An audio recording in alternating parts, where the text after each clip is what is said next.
পরম করুণাময় মহান আল্লাহ তাআলার নামে আজকে আমি আপনাদের সাথে আরও একটি খুবই চমৎকার রেসিপি ব্লগ নিয়ে হাজির হয়েছি।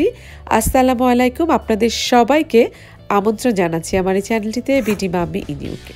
আজকে আমি চকলেট ক্রোশেন এবং নর্মাল যে ক্রোশেন সেটাই আর কি তৈরি করেছি, সেটা আপনাদের সাথে শেয়ার করছি। তো এক মগ হালকা গরম পানির মধ্যে এরকম 1 টেবিল চামচের মতো ইস্ট এবং আমি 1 চা চামচের মতো লবণ এবং 3 টেবিল চামচের মতো চিনি অ্যাড করেছিলাম, যেটার আসলে ভিডিও অ্যাড করা হয়নি। তো এটা ভালো করে পানির সাথে মিশিয়ে এটা বেশ কিছু সময়ের জন্য ঢেকে রাখতে হবে। যখন এই ইস্টটা পানির সাথে ভালো মতো মিশে যাবে তারপরেই আমি অল্প অল্প করে ময়দা দিয়ে এই ডোটা মাখিয়ে নিচ্ছি। এই ডোটা আসলে অল্প অল্প করে ময়দা দিয়েই মাখাতে হবে। তো এই যে আমার ডোটা কেমন টাইপের হবে সেটা আপনাদের দেখিয়ে দিচ্ছি। এটা এখন ঢেকে প্রায় 2 থেকে 3 ঘন্টার জন্য রেস্টে রেখে দিতে হবে।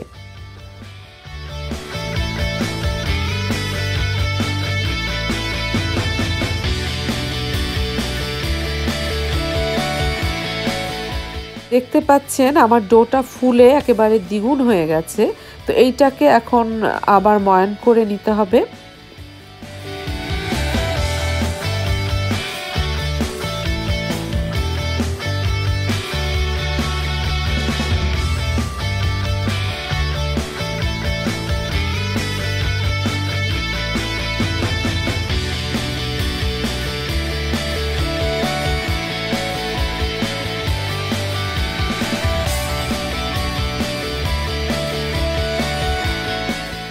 আমার পুরো ডোটাকে আমি 2 ভাগে ভাগ করে একটা ভাগ রেখে দিয়েছি আর অন্য ভাগটা দিয়ে এভাবে 5টা টুকরো করে নিয়েছি।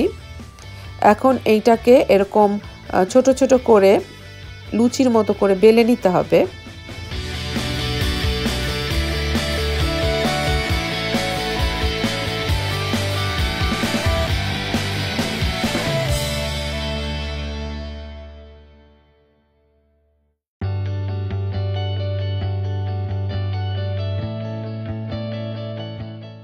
প্রত্যেকটা লুচির উপরে আমাকে এইভাবে বাটার মাখিয়ে নিতে হবে। তো এখন আমি একটা একটা করে লুচির উপরে এভাবে বাটার মাখিয়ে নিচ্ছি।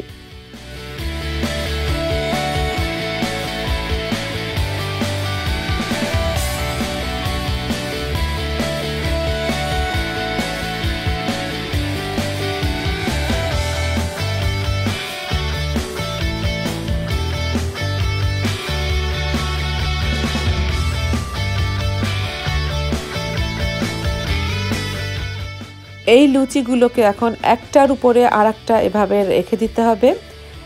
এই যে দেখতে পাচ্ছেন আমি একটার উপরে একটা এভাবে রেখে এইটাকে এখন আমি একটা বড় আকারের লুচি তৈরি করে নেব, বা রুটি যেটাই বলেন না কেন, বড় আকৃতির যতটা সম্ভব হয় আমি একটা বড় রুটি তৈরি করে নেব।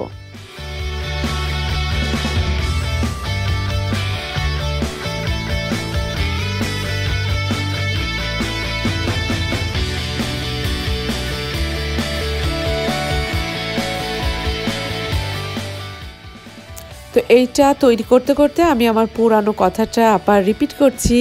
যারা নতুন আজকে আমার এই চ্যানেলটি দেখছেন, যদি ভালো লেগে থাকে তাহলে অবশ্যই আমার এই চ্যানেলটি সাবস্ক্রাইব করবেন এবং পাশে থাকা যে বেল আইকনটি আছে সেটা অবশ্যই অল সেকশনে যে অন করে দেবেন। আর যারা পুরানো আমাকে নিয়মিত দেখছেন এবং সাপোর্ট দিচ্ছেন তাদেরকে অসংখ্য ধন্যবাদ জানাই। আর অবশ্যই কমেন্ট এবং লাইক দিতে ভুলবেন না।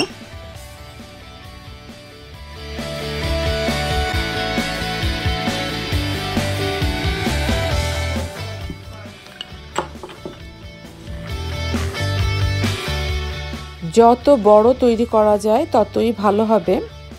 তো এখন এই যে এইটাকে আপনারা দেখতে পাচ্ছেন আমি কিভাবে মাঝখানে 2 টুকরো করে ফেললাম, আর এইটাকে আমি বিভিন্ন সাইজে এভাবে টুকরো করব।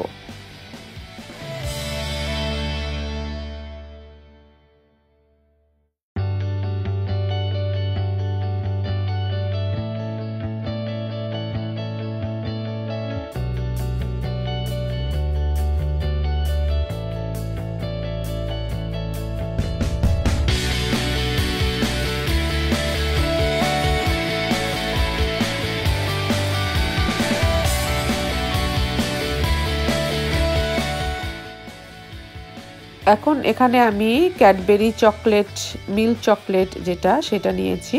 তো এখানে 1 চামচ করে করে আমি কয়েকটাতে দিয়ে দিব।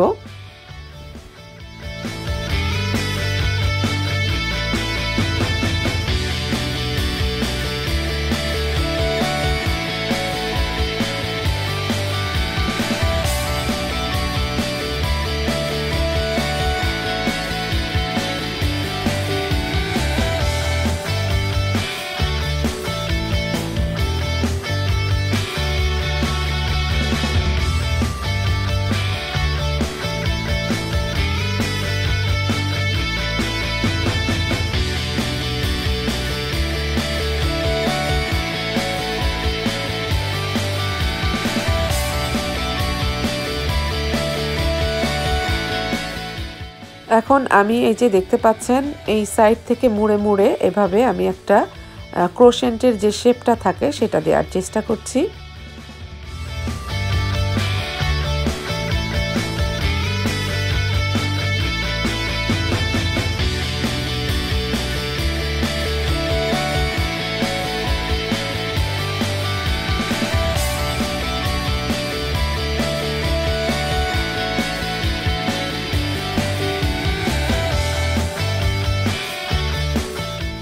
তৈরি করার পরে আমি যে ট্রেতে রেখেছিলাম তো ওটা প্রায় 1 থেকে 2 ঘন্টার জন্য আবার রেস্টে রেখে দিয়েছিলাম।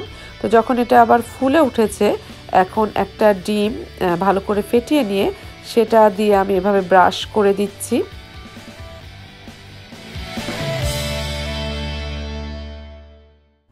এখন এটাকে আমি ওভেনে 180 ডিগ্রিতে 12 থেকে 15 মিনিটের জন্য বেক করে নিয়েছি। এই যে আমার ফাইনাল লুকটা আপনাদের দেখিয়ে দিচ্ছি, একটা ভেঙে দেখিয়ে দিচ্ছি। ভিতরটা কিন্তু অনেক সুন্দর হয়েছে। চকলেটেরগুলো আসলে আমার বাচ্চারা খুবই পছন্দ করেছে। তো এইটাই ছিল আজকে আমার এই ব্লগটি। তো কেমন লেগেছে অবশ্যই কমেন্টের মাধ্যমে জানাবেন। আরও সুন্দর সুন্দর রেসিপি পেতে অবশ্যই আমার এই চ্যানেলটি সাবস্ক্রাইব করবেন। আপনারা আপনাদের ফ্রেন্ড এবং ফ্যামিলির সাথেও শেয়ার করতে পারেন। তো এই আর কি, আজকে এই পর্যন্তই। আগামীতে নতুন অন্য কিছু নিয়ে হাজির হব। সেই পর্যন্ত সবাই ভালো থাকেন। আজকের মতো আল্লাহ হাফেজ।